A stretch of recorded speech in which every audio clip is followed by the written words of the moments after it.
அனைவருக்கும் வணக்கம். நாம் இந்த பதிவில் தினம் ஒரு திருக்குறள் பகுதியில் 88வது அதிகாரம், அதாவது பகைத்திறன் அறிதல், இந்த அதிகாரத்தில் வர்ற 10வது திருக்குறள் பார்க்க போகிறோம். 880வது திருக்குறள். என்ன குறள்? உயிர்ப்ப உளரல்லர் மன்ற செய்யிற்பவர் செம்மல் சிதைக்கலாதார். உயிர்ப்ப உளரல்லர் மன்ற செய்யிற்பவர் செம்மல் சிதைக்கலாதார். இது எத்தனாவது திருக்குறள்? 880வது திருக்குறள். எந்த அதிகாரம்? பகைத்திறன் அறிதல். எத்தனாவது அதிகாரம்? 88வது அதிகாரம். சரிங்களா?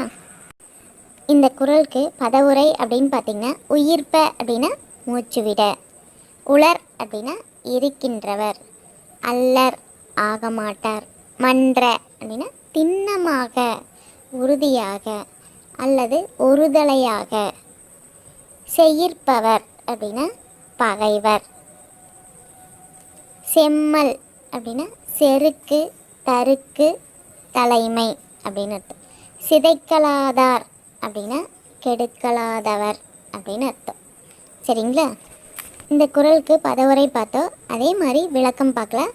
கலைஞர் இந்த குறளுக்கு எப்படி விளக்கம் கொடுக்குறாரு அப்படின்னு பார்த்திங்கன்னா, பகைவரின் ஆணவத்தை குலைக்க முடியாதவர்கள் சுவாசிக்கின்ற காரணத்தினாலேயே உயிரோடு இருப்பதாக நிச்சயமாக சொல்ல முடியாது அப்படின்னு சொல்கிறாங்க. சரிங்களா? இதே குறளுக்கு வரதராஜனார் என்ன விளக்கம் கொடுக்குறாரு அப்படின்னு பார்த்திங்கன்னா, பகைத்தவருடைய தலைமையை கெடுக்க முடியாதவர் திண்ணமாக மூச்சு விடும் அளவிற்கும் உயிரோடு வாழ்கின்றவர் அல்லர் அப்படின்னு சொல்கிறாரு. சரிங்களா? திண்ணமாக அப்படிங்கிறதுக்கு என்னன்னு பார்த்தோம், மன்ற அப்படின்னா திண்ணமாக உறுதியாக அப்படின்னு அர்த்தம்.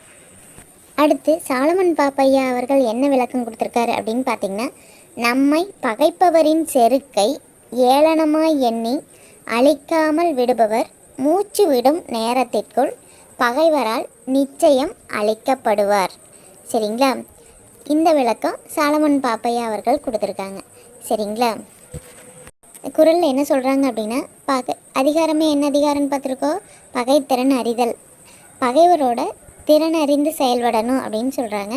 இந்த 880வது குறளில் என்ன சொல்கிறாங்க அப்படின்னா, பகைவரோட செருக்க அழிக்கணும்னு தான் சொல்கிறாங்க. பகைவரை அழிக்கணும்னு சொல்ல, பகைவரோட செருக்க நாம் அழிக்கலை, ஆணவத்தை நாம் அழிக்கலை அப்படின்னா அந்த பகைவராலேயே நாம் கொல்லப்படுவோம் அப்படின்னு சொல்கிறாங்க.